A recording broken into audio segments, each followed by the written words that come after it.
오늘 저는 빌립보서 4장 1절에서부터 4절까지의 말씀을 근거로 건강한 교회, 올바른 성도가 되려면 이와 같은 제목으로 여러분과 함께 하나님의 은혜의 말씀을 나누기 원합니다. 이 세상에 문제가 아무리 많아도 그 문제에 대안은 항상 있습니다. 그런데 진짜 대안이 필요하죠. 그 진짜 대안의 희망은 오직 예수님밖에 없습니다. 예수님이 우리의 모든 문제의 해결자요, 예수님만이 우리의 모든 문제를 해결하실 수 있는 분이심을 우리가 믿습니다. 그래서 예수님이 이 땅에 오셔서 자신의 목숨을 내어주고 교회를 세우셨습니다. 성령 하나님이 임하셔서 교회를 세우고 그 교회를 통하여서 하나님의 복음이 증거되게 하셨다는 것입니다. 그러니 이 상의 유일한 대안이신 예수님을 섬기는 교회가 또 다른 말로 말하면 이 상의 유일한 대안일 수가 있다는 것입니다. 왜냐하면 예수님은 교회와 함께 일하시고 예수님은 교회와 함께 역사하시기 때문이라는 것입니다. 그렇기 때문에 우리 예수 믿는 저와 여러분은 교회와 함께 운명 공동체라고 말할 수 있어요. 교회를 떠나서 승리의 삶을 산다는 것은 물고기가 마치 물 밖을 떠나서 잘 먹고 잘 살 수 있다고 생각하는 것과 다름이 아니라는 것입니다. 이것을 어불성설이라 하죠. 이해될 수도 없고 이해해서도 안 되는 일이라고 말할 수 있습니다. 예수 그리스도를 구원자로 고백하며 성경을 삶의 규정으로 살아가는 사람들이라면 누구나 체험하는 것이 바로 교회가 건강하고 올바른 성도로서의 삶을 사는 것입니다. 교회가 건강하고 올바른 성도의 삶을 살면 우리의 삶이 기쁘고 즐겁고 행복해지는 것이죠. 그러나 교회가 병들고 어려워지면 개인의 삶뿐만 아니라 민족과 역사의 삶도 피폐해지고 어려워지는 것 아니겠습니까? 그래서 어떻게 하든지 교회를 마귀는 회방하려고 합니다. 넘어뜨리려고 합니다. 무너뜨리려고 합니다. 그래서 호시탐탐 우는 도적과 같이 두루 다니며 삼킬 자를 사자와 같이 찾는다고 성경은 말씀해 주셨습니다. 끊임없이 교회를 흔들려고 호시탐탐 노리고 있는, 그래서 작은 틈만 있으면 교회를 회파하려고 하는 사단의 무리 가운데서도 우리가 어떻게 하면 건강한 교회, 어떻게 하면 올바른 성도가 되어야 할 수 있겠습니까? 오늘 저는 이 말씀을 통해서 은혜 받기 원합니다. 첫째로 우리가 건강한 교회요 올바른 성도가 되기 위한다면 주 안에서 설주하는 자들이 되어야 된다는 겁니다. 오늘 성경 1절에 성경은 우리에게 말씀해 주셨습니다. 그러므로 나의 사랑하고 사모하는 형제들, 나의 기쁨이요 멸류가 아닌 사랑하는 자들아, 이와 같이 주 안에서 서라라고 말씀해 주셨습니다. 사도 바울은 이 서신에서 주 안에서 서라라는 말을, 또 주 안에서라는 말을 무려 160번 이상이나 강조하고 있습니다. 그만큼 주 안에서 한다는 것이 참 중요하다는 것이죠. 그러니 세계적인 베스트셀러 작가였던 역사학자인 폴 케네디가 쓴 21세기를 준비라는 그러한 책에 나오는 유명한 말이 있습니다. 21세기는 모든 것이 불확실하다는 거예요. 딱 한 가지 확실한 것이 있다면 모든 것이 불확실하다는 사실이 확실하다라고 그렇게 이야기했습니다. 불확실하죠. 언제 전쟁이나 기근이나 전염병이나 환경이 우리를 엄습해 올지 모른다는 것입니다. 지진이 언제 일어나는지 우리가 알 수 없습니다. 테러가 언제 일어날지 알 수가 없습니다. 쿠데타와 기상이변이 언제 일어날지 우리가 알 수 없습니다. 오늘 곁에 있던 사람이 언제 생을 마감할지 우리는 알 수 없다는 것입니다. 예측 불가능하다는 거예요. 이런 예측 불가능한 시대에 우리가 살아가고 있다는 거예요. 그렇지 않습니까? 러시아와 우크라이나의 전쟁이 언제 일어날지 어떻게 알았겠습니까? 이 전쟁이 점점 확전돼 가지고 문제가 생길지 우리가 어떻게 알았겠습니까? 남극과 북극의 빙하들이 녹아서 전 세계 기상 이변들이 생길 줄 누가 알았겠습니까? 지진이나 태풍이나 여러 가지 코로나라는 바이러스가 우리 가운데 이렇게 와서 우리를 괴롭힐지 누가 알았겠습니까? 그러니 이런 어려움, 예측하지 못할 불확실성이 우리를 지배하고 있는 세대가 바로 21세기라는 거예요. 그런데 이런 문제, 이런 여러 가지 어려움 가운데서도 백문백답 모든 문제를 해답해 드릴 수 있는 것이 무엇입니까? 그것이 바로 주 안에서라는 말입니다. 주 안에서. 주 안에서 있을 때 가능하고, 주 안에서 있을 땐 힘이 솟고, 주 안에서 있을 때 능력이 임하게 되더라는 것입니다. 그래서 우리가 찬양할 때도 그러죠. 주 안에 딴 근심이 있으랴. 주 안엔 딴 근심이 없어요. 주 안에 있는 나에게 딴 근심이 있으랴 십자가 밑에 나가 내 짐을 벗었네. 주 안에 있으면 근심이 없는 거예요. 문제는 주 안에 안 있고 주 안에 멀리 떨어져 있으니까 근심이 생기는 것이죠. 그렇잖아요. 주 안에 있을 때에 우리의 근심도 해결할 줄 믿습니다. 주 안에 있으면 딴 근심이 없습니다. 두려움은 기도로 변하고요, 전날의 한숨은 노래로, 전날의 궁핍함은 늘 채워주신다. 주 안에 있으면 가능하다라고 말합니다. 엔 크리스토라고 말하는 거예요. 주 안에 있을 때 교회는 진짜 성도에게 면류가 아니라 기쁨이 많아질 수 있게 되더라는 거예요. 그런데 사도 바울은 주 안에서 어떻게 하라? 주 안에서 서라라고 말합니다. 주 안에 서라. 오늘 본문의 서라라는 말은 군사적인 용어입니다. 잠자지 말고 보초병이 딱 보초를 쓰듯이 서라는 거예요. 굳건히 서 있어라는 겁니다. 환란이 오고 환경이 문제가 생기고 걱정과 두려움이 염려가 다가올 때 진짜 설 줄 아는 용기가 필요하다는 거예요. 생각해 보십시오. 욥이 수많은 어려움과 환란을 당했습니다. 참 묵상하면 묵상할수록 기가 막힌 환란을 당했습니다. 자녀가 10명인데요 다복하죠. 저희 집사람 가정도 8이나 되더라고요. 8이나 돼. 근데 10명입니다.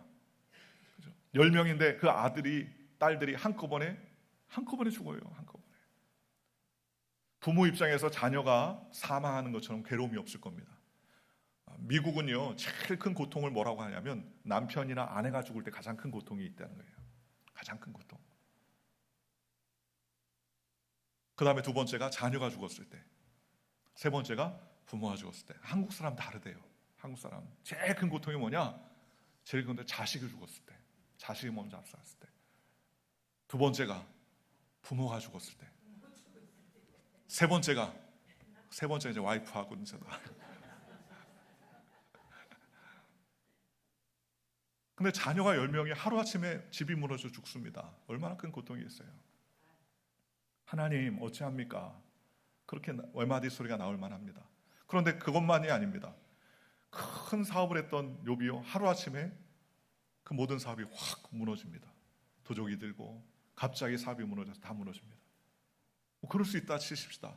그런데 그에게 전염병이 다가와가지고 온몸에 악창이 납니다. 너무너무 가혹하죠. 그래서 그것을 바라봤던 와이프는요 차라리 하나님을 욕하고 죽으세요 라고 할 정도로 얼마나 고통스러운지 그런 이야기를 해요. 엘리바사, 빌닷과 소발이라는 친구들이 와서 뭐라고 합니까? 위로는 하지 못할 망정 뭐라고 합니까? 네가 뭔가 죄가 있으니까 이렇지. 하나님이 가만히 너 잘 하나님 생각하고 하나님을 신앙하니까 이렇게 너를 치겠냐? 자녀를 죽이게 하고 네 사업을 다 망가뜨리고 너를 이렇게 고통 가운데 전염병에 괴롭게 하는 것은 다 네가 범죄했기 때문에 하나님 앞에서 온전치 못했기 때문이다. 그러면서 막 힐난합니다. 그때에도 욥은 어떡합니까? 주께서 주셨으니 내가 모태에서 적신이 나왔으니 내가 그리로 돌아갈지요. 주신 자도 여호와시요 거두신 자도 여호와시니 여호와여 찬양을 받으시옵소서. 그게 서는 거예요. 조금만 문제 있으면 와 큰일 났다. 와 문제다. 그게 서는 게 아니고요. 문제는 주님 안에 있으면 해결되는 것입니다. 그러니 욥은요 그런 어려움과 환난 가운데서도 주님 찬양 받으시옵소서. 주님 영광 받으시옵소서. 내가 빈손으로 왔고 빈손으로 가오니 주님 감사합니다. 그렇게 고백하더라는 거예요. 오늘 저와 여러분이 환난이나 곤고나 어려움이나 문제가 우리에게 다가올 때 문제야 큰일 났다 낙심하고 두려워 떠는 존재가 아니라 주 안에서 굳건히 서야 됩니다. 그러할지라도 나는 하나님만을 섬기겠습니다. 주님만이 나의 모든 것이십니다. 주님만을 찬양하겠습니다. 이렇게 주 안에 서야 된다는 거예요. 군인들처럼 굳건하게 서라는 거예요. 여러분 군인들이 다른 게 없어요. 제일 중요한 것 중에 하나가 뭡니까? 서는 거 아닙니까? 서는 거. 이번에 우크라이나와 러시아가 전쟁을 하는데요. 러시아가 지금 동원령을 내려가지고 15만 명 혹은 30만 명 앞으로는 100만 명까지 동원한답니다. 그런데 어떻게 해요? 그들이 막 어떻게 하면 안 갈까? 어떻게 하면 피해 갈까? 그래서 동네 방이 이렇게 붙였답니다. 포스터가 군사병으로 모집되지 않을 수 있는 방법이 있습니다. 모집되지 않게끔 도와주겠습니다. 전화번호가 적혀있답니다. 그럼 글로 전화한답니다. 나 가고 싶지 않아요. 도와주세요. 그랬더니 어디 와가지고 서류를 쓰라고. 어디 가가지고 서류를 딱 쓰고 있으면 바로 군대로 데려간답니다. 하도 안 가니까 그렇게 거짓말로 포스를 붙여가지고 그렇게 또 끌고 간다는 거예요. 그러니 전투가 되겠습니까? 난 죽고 싶지 않아. 내 아들을 보내고 싶지 않아. 내 자녀를 보내고 싶지 않아. 그런 상황이에요. 근데 참 희한하죠. 우크라이나 사람들은 안 도망간대요. 내 나라, 내 민족, 내 땅을 침범하는 그런 사람들에 대해서 가만두지 않겠다. 이번에 젤렌스키 대통령이 연설을 했다고 해요. 그 연설이 명문 연설이라고 말합니다. 러시아에 대해서 너희가 빛과 가스와 모든 것을 빼앗아가도 우리는 빛도 없고 가스도 없이 살겠다. 그러면서 유명한 연설문 남겼지 않습니까? 어떤 상황이나 환경 가운데서 내 자리를 굳건히 지키는 것, 내가 서야 할 곳을 지키는 것, 주 안에서 쓰는 것, 이게 바로 건강한 성도, 건강한 교회, 건강한 하나님의 백성들이 해야 할 직무요 사명이라는 것입니다. 그러니 오늘 위협하는 대적들과 문제가 있을지라도 내 자리를 지키고 서서 하나님을 찬양하고 영광 돌리는 믿음의 백성이 되시기를 주님의 이름으로 축원합니다. 탕자가 아버지를 떠나서 먼 상여를 가서 거기서 호랑방탕할 때에 아버지는요 하루도 빼지 않고 어떻게 합니까? 동구박 어귀에 나가서 아들을 기다립니다. 그게 아버지의 심정이에요. 그리고 자기의 재산을 다 허랑방탕하게 허비했던 그 아들이 왔을 때에 기쁨으로 그를 맞이하고 가락지를 깨어주고 살진 송아지를 잡고 잔치를 베풀면서 내 죽었던 아들이 돌아왔다 하면서 기뻐하고 즐거워하지 않습니까? 아들이 돌아온 것도 큰 축복이에요. 아들이 내가 아버지의 집에 돌아가겠다 하는 것도 큰 축복이고요. 그것보다 더 큰 은혜가 무엇입니까? 그럼에도 불구하고 아버지가 그 자리에 서 있었다는 거예요. 야, 이제는 아들 안 본다. 내가 아들 둘인데 하나 데리고 살자. 더 이상 안 보겠다 했다면은요, 그 아들이 회개하고 돌아와도 아버지가 안 계셨다면 할 수 없겠죠. 그러나 언제나 그 아버지가 그 자리에 서 있어서 그 아들을 끝까지 기다렸다는 겁니다. 오늘 주님은 우리를 기다립니다. 어떤 상황이나 환경 가운데서 하나님을 붙들고 나아가는 저와 여러분들 되시기를 주님의 이름으로 축원합니다. 두 번째로 우리가 건강한 교회 올바른 성도가 되려면요, 어떤 삶을 살아야 됩니까? 오늘 성경은 뭐라 합니까? 같은 마음으로 품으라 라고 했습니다. 2절에 내가 유오디아를 권하고 순두개를 권하노니 주 안에서 같은 마음을 품으라 했습니다. 유오디아라는 분하고 순두개라는 분이 아주 신앙이 참 좋았던 분 같아요. 열심히 있었던 것 같아요. 하나님께 영광 돌리는 믿음의 동역자였던 것으로 그렇게 추론이 됩니다. 사도 바울의 이 여인들을 향해 나와 힘쓰던 여인들이라고 말합니다. 유오디아, 유시하고 순시가 서로 열심을 했는데 문제는요, 이들이 하나가 되지 못했다는 거예요. 하나가 되지. 그러니 하나가 되지 않았다는 것을 어떻게 할 수 있습니까? 유오디아를 권하고 순두개를 권하니 주 안에서 같은 마음을 품으라. 같은 마음을 품으라고 두 분한테 이야기했던 것으로 보아 그분들이 좀 같은 마음을 안 품었던 것 같아요. 좀 다퉜거나 아니면 같이 헌신을 했지만 연합하는 마음이 없었던 것 같아요. 그런데 사도 바울은 그런 분들에게 뭐라고 말합니까? 연합하라, 하나 되라, 같은 마음을 품으라 라고 말씀하고 있다는 것입니다. 예수님은 우리가 항상 하나 되길 원합니다. 요한복음에 보면 예수님께서 십자가를 지시기 전에 우리가 하나 된 것 같이 저희와 우리가 하나가 되게 하옵소서 했습니다. 연합하는 힘이 있게 하여 주옵소서, 연합하게 하여 주옵소서, 하나가 되게 하기를 주님께서 간절히 간구했다는 거예요. 여러분, 거역한 인생의 특징은 무엇입니까? 거역한 인생, 죄 많은 인생의 특징은요, 자기 중심적인 생각을 가지고 살아가다라는 거예요. 천지와 인간을 지으신 하나님이 중심의 모든 세계가 중심이 돼야 되는데 항상 악한 인생은요, 자기가 중심이 돼야 된다는 거예요. 내가 좋으면 다 좋은 거예요. 내게 나쁘면 다 나쁜 거예요.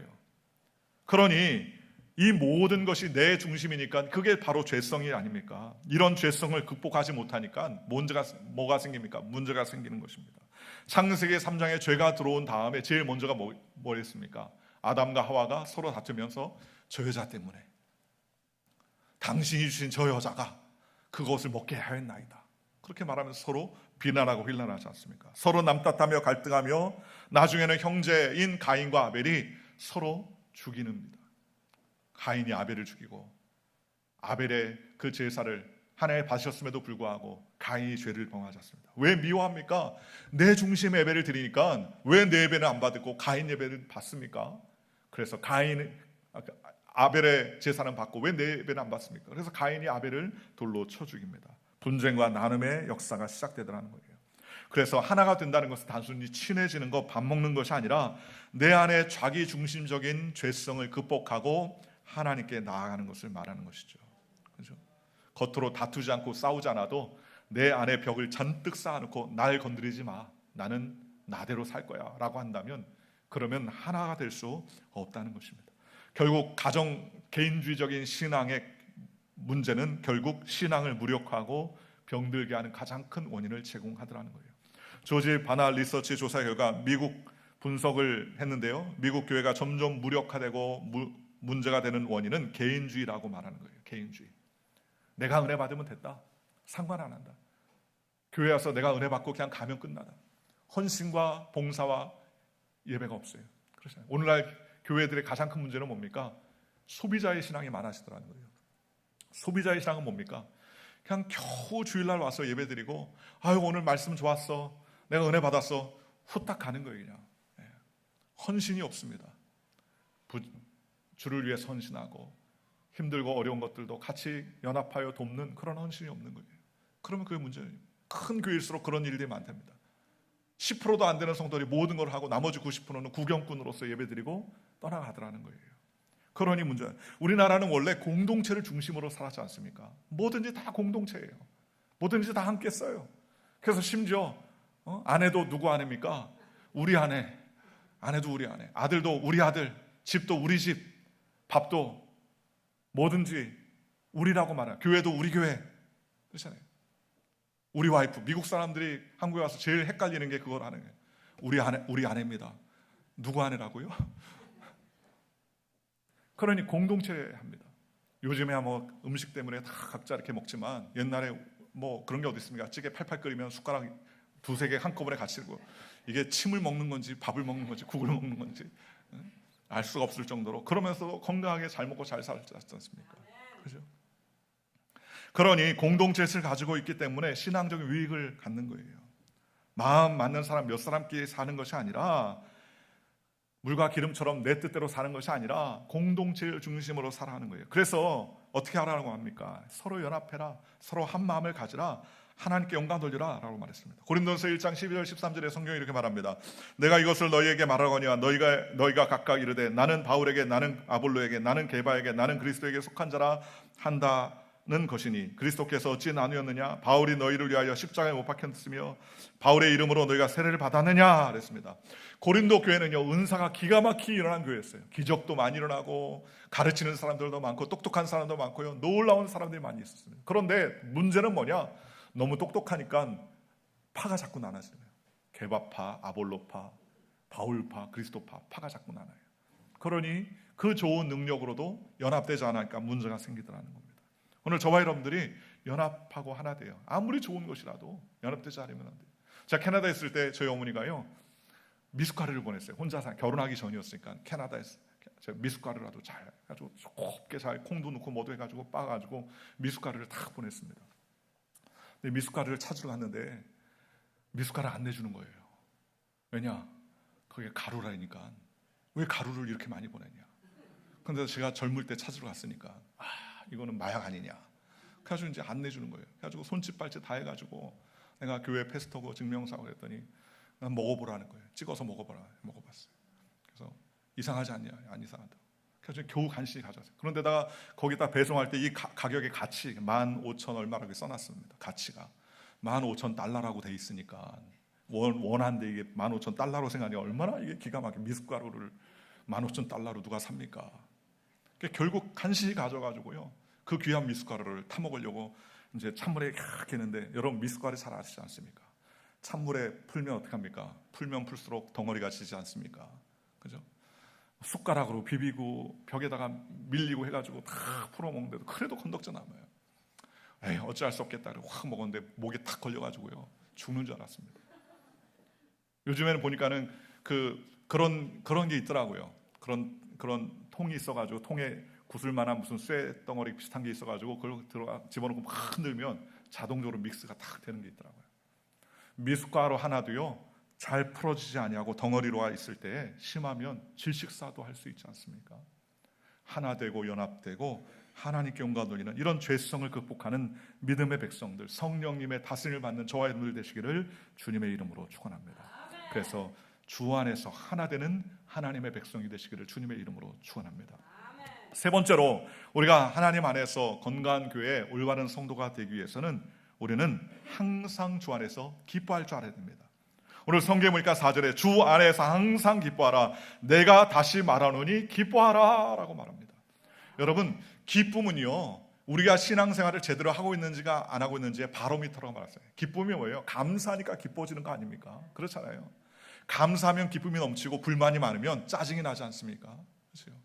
사도 바울도 기뻐하라, 내가 다시 말하니 기뻐하라 라고 말한 이 서신에는요, 감옥에 있었던 그런 서신이었습니다. 옥중 서신입니다. 옥에서 쓴 서신에 사도 바울이 성도들에게가 아니라, 그러니까 성도들이 사도 바울에게 기뻐하라고 한 게 아니라 사도 바울이 성도들에게 감옥에 있으면서 기뻐하라, 기뻐하라 라고 말하는 거예요. 기뻐할 이유가 뭐가 있겠습니까? 감옥에 있는데.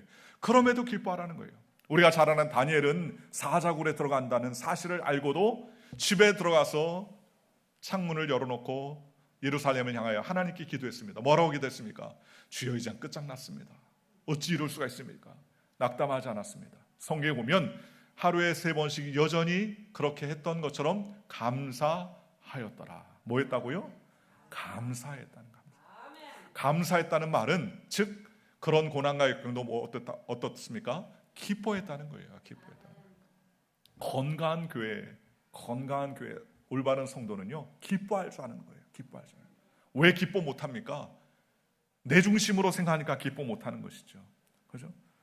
그래서 교회의 정의를 말하면 소위 인간적으로 잘난 척하며 하나가 되지 못하는 사람들의 공통점의 대부분 하나는 무엇입니까? 고난이나 슬픔이나 문제를 가지고 접근합니다.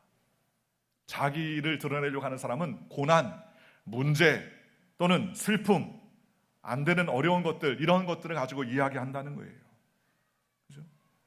그래서 기쁨을 내놓고 같이 기뻐하는 경우가 거의 없어요. 항상 무슨 얘기를 합니까?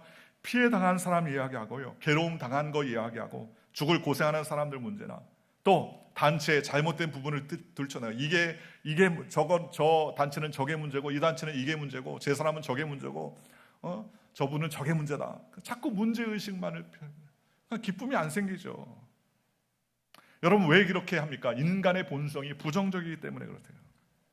그러니 가만히 있으면 자꾸 부정적인 것만 들여보는 거예요. 예를 들면 교회에 무슨 대회를 하고 누가 상을 탔다 그러면 기뻐해 줘야 되는 게 아니라 뭐 다 그냥 어쩔 수 없이 어쩌다가 탔겠지라고 생각합니다. 어떤 사람이 대학을 좋은 대학 들어갔다고 하면은 잘됐다 축하해 주지 못할 망정, 걔네 집은 과일을 비싼 거 주고 해서 그래, 우리 집도 돈 있어서 비싼 거 하면 왜 못 들어가겠냐, 그러면서 비난합니다. 어떤 교회가 부흥했다고 하면요, 그거는 새신자가 구원받아 예수 믿은 게 아니라 수평이동이야, 수평이동. 다른 교회 교인들이 왔으니까 그게 무슨 부흥이야, 또 딴지를 겁니다.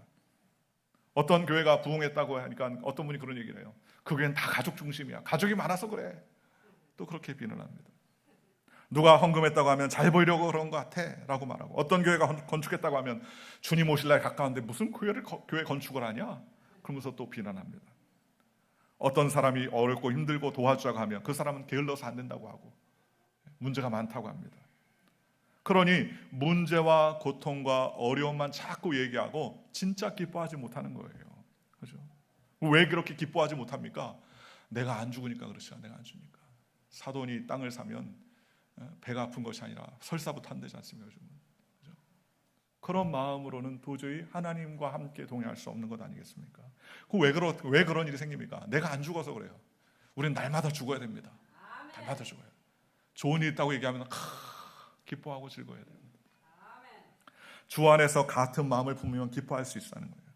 성령의 은혜 주시는 신앙 안에 거하면 기뻐할 수 있는 거예요. 또 어려운 일을 당하면 내일처럼 그렇게 생각해요. 내일처럼 생각하고 안타까워하며 걱정해주고 진심으로 기도해줘야 됩니다. 안 그러면 내 중심으로 생각하면 어떡합니까? 고소하다. 그러니 어떻게 역사가 일어날 수 있습니까? 그러니 건강한 교회가 되기 위해서, 하나님이 원하시는 올바른 성도가 되기 위해서는 어떻게 할 줄 알아야 되느냐? 주 안에서 기뻐할 줄 알아야 됩니다. 기뻐하시기를 주님의 이름으로 축원합니다. 기뻐하시기를. 실수하면 실수했다고 쫓아가지고 목사님 이거 말씀 실수한 거 아시죠? 뭐 우리 교회는 그런 게 없지만 목사님 내가 예화를 찾아봤더니 그 예화가 그 얘기가 아니던데요.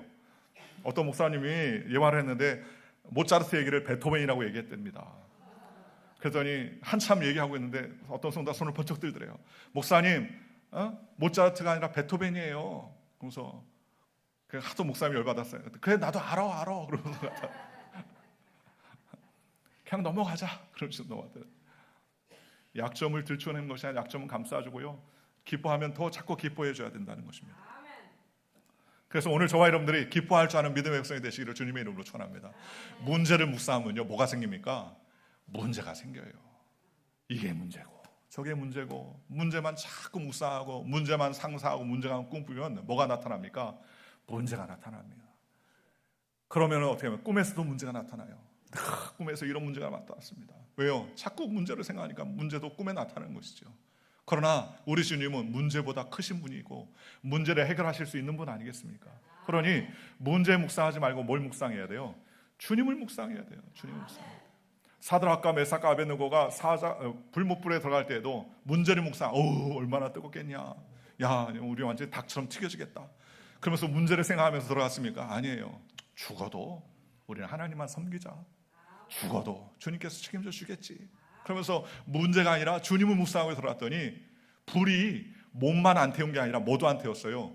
의복도 안 태웠다는. 저는 그 말이 참 특이하더라고요. 몸은 안 탈 수 있어요. 왜? 하나님이 보여주시니까. 그런데 덩달아 뭣도 안 탔습니까? 의복도 안 탔어요. 의복이 정말 수지 맞았죠. 하나님을 섬기는 사람이 하나님만 묵상하니까 그가 입고 있는 의복도 타지 않더라는 거예요. 오늘 저와 여러분이 문제를 묵상하고 문제함에 낙심하는 자들이 아니라 하나님을 묵상하며 하나님으로 인하여 기뻐하는 자들이 되시기를 주님의 이름으로 축원합니다. 이게 문제입니다. 저게 문제입니다. 아니야. 문제도 많아도 문제를 해결하실 수 있는 분은 하나님이시다. 기도하면 주님이 역사해 주신다. 욥이 모년에 하나님께서 그에게 복을 주시자 자녀들이 축복받고 그 다음에 사업이 그 전보다 몇 배로 부흥하고 건강은 이전보다 더욱더 강건해지게 되더라는 겁니다. 이걸 뭐라고 해요? 리커버리, 회복이 되는 거예요. 회복이 되는 거예요. 회복의 역사가 나타나는 겁니다. 왜 이런 역사가 나타납니까? 주 안에 서고 주 안에서 함께하고 주 안에서 기뻐하며 모든 것을 주님께 맡기니까 주님이 책임져 주시더라는 것입니다. 저와 여러분이 주 안에서 기뻐하는 믿음의 백성이 되시기를 주님의 이름으로 축원합니다. 마지막입니다. 예수님 오늘 성경의 3절 이렇게 말합니다. 또 참으로 나와 멍에를 같이 한 내게 구하노니 복음에 나와 함께 힘쓴 저 여인들을 돕고 클레멘드와 그 외에 나의 동역자들을 도우라. 그 이름들이 생명책에 있느니라. 어떻게 하라고요? 건강한 교회, 바른 성도가 되기 위해서 서로 도우라. 돕는 사역을 하는 저와 여러분들이 되시기를 주님의 이름으로 축원합니다. 멍에를 같이 한 사람으로 참으로 구하는 것이 무엇입니까? 복음에 함께한 사람들, 동역자들을 어떻게 하라? 도우라라고 말하는 겁니다. 이기적인 사회에서 사는 우리가 나만 존재하는 그러한 삶이 아니라 서로 돕는 삶을 살아가라라고 성경은 우리에게 말씀해주고 계시다는 것입니다. 이슬람 사람들이요, 한 남자의 여자가 4명씩 데리고 살 수 있지 않습니까? 첫 번째 아내, 두 번째 아들, 첫 번째 아내, 두 번째, 세 번째, 네 번째 아내까지 허락이 되어 있습니다. 그런데 그걸 자세히 보니까는요, 왜 이렇게 한 남자가 4명씩 데려가 살 수 있게 법을 만들었나? 제가 조사해 보니까는요, 원래는 그게 아니라 일부 일처제였는데 전쟁이나 각종 그런 전투를 통해서 남자들이 많이 죽는 거예요. 그래서 혼자 사는 과부들이 많아지는 거예요. 그래서 그들의 생존력도 절대적으로 없어지고 삶을 살아가기가 너무 어렵기 때문에 그런 과부들을 어떻게 하라? 돕고 그들의 생활을 책임져 주고 그들의 삶을 책임져 주라는 의미에서 아내를 하나, 둘, 셋, 넷까지 허락했다는 거예요. 그러니까는 4명 아내 얻어서 좋다라는 게 아니라 가난하게 되고 혼자가 되어서 경제력이 없는 그러한 사람들을 거두어들이라는 의미로 일부 다처제가 시작됐다는 거예요. 그러니까 그 근원은 굉장히 뭐예요? 좋은 뜻이죠. 좋은 뜻이죠. 그걸 악용하면 안 되겠지만 그 계획은, 그 처음의 의도는 참 좋은 것이라는 겁니다. 서로 도우라는 것이죠. 오늘 저와 여러분이 함께하며 도울 때 하나님의 시너지 역사가 나타나지 않습니까? 한 사람 누우면 어찌 따뜻하야? 그죠? 삼겹줄은 쉽게 끊어지지 않는다고 그랬습니다. 한 줄은 그냥 끊어지지만 서로 묶여 있으면 잘 끊어지지 않아요. 바이올린이나 피아노 줄도 자세히 보면요, 한 줄로 이루어진 게 아니라 줄 안에 줄들이 또 똘똘똘똘똘 말려 있더라고요. 그래서 아무리 때려도 그 줄이 쉽게 끊어지지 않는다는 거예요. 여러분, 우리가 이 세상에서 최고의 삶을 살아갈 수 있는 좋은 방법은 무엇입니까? 혼자 살아가는 것이 아니라 연합하며 함께할 때 진짜 역사가 일어나게 되는 거예요. 오늘 나는 내 중심으로 살아가느냐, 내 중심으로 살지 말고 씨앗을 심고 하나님의 나라를 위해서 헌신하는 믿음의 백성이 되시기를 주님의 이름으로 축원합니다. 요한복음 12장 24절과 25절에 따르면 예수님은 이 세상에서 우리가 창고를 얼마나 많이 얼마나 크게 늘리느냐에 관심이 있으신 것이 아닙니다. 주님은 우리가 씨앗을 얼마나 잘 심어서 얼마나 열매를 잘 거두느냐에 신앙의 성공을 평가하시는 거예요. 여러분이 창고가 많지 않다, 창고가 조그맣다라고 낙심할 필요 없다는 거예요. 내가 가지고 있는 씨앗 하나, 두 개, 세 개, 이 씨앗을 잘 심어서 열매를 맺는 것이 더 중요하다는 거예요. 내가 진실로 너에게 이르노니 한 알의 밀이 땅에 떨어져 죽지 아니하면 한 알 그대로 있고 죽으면 많은 열매를 맺느니라. 자기의 생명을 사랑하는 자는 잃어버릴 것이요 이 세상에서 자기의 생명을 미워하는 자는 영생하도록 보존하리라 라고 말했습니다. 여러분, 씨앗을 우리가 보존하려고 아무리 애쓸 써도 이 세상의 육신의 씨앗들은 다 우리의 육신의 장맥이 무너지면 다 없어져요. 남의 것이 된다는 거예요. 그런데 하나님의 나라를 위해서 심었던 씨앗은 없어지지 않는다는 거예요. 영생하도록 보존된다는 것입니다. 여러분, 주님을 위해서 영생하도록 씨앗을 보존하겠습니까? 세상을 위해서 한평생 살다가 없어진 인생이 되겠습니까? 마땅히 건강한 교회, 바른 성도들은요, 이 세상에 썩어질 것을 위해서 씨앗을 심는 것이 아니라 영생을 위한 하나님의 나라를 위해서 씨앗을 심는 저와 여러분들 되시기를 주님의 이름으로 축원합니다. 예수님은 제자들에게 명령해 주셨습니다. 그 명령은 뭐예요? 가라라는 말입니다. 무엇을 위해서요? 하나님의 복음을 위해서 사는 삶, 이 세상의 것을 위해서 아니라 하나님의 나라를 위하여 사는 삶을 살라고 주님 말씀해 주셨다는 것입니다. 오늘 저와 여러분이 이와 같은 믿음의 백성이 되시기를 주님의 이름으로 축원합니다. 어떤 상황이나 환경 가운데서도 세상의 안에서가 아니라 주님 안에서 서서 같은 마음과 한 마음으로 마음을 품고 그 다음에 주 안에서 항상 기뻐하며 동역하고 감사함으로 하나님의 나라와 영광을 위해서 서로 돕고 헌신하는 믿음의 백성이 되는 저와 여러분들 되시기를 주님의 이름으로 간절히 축원합니다. 기도하겠습니다.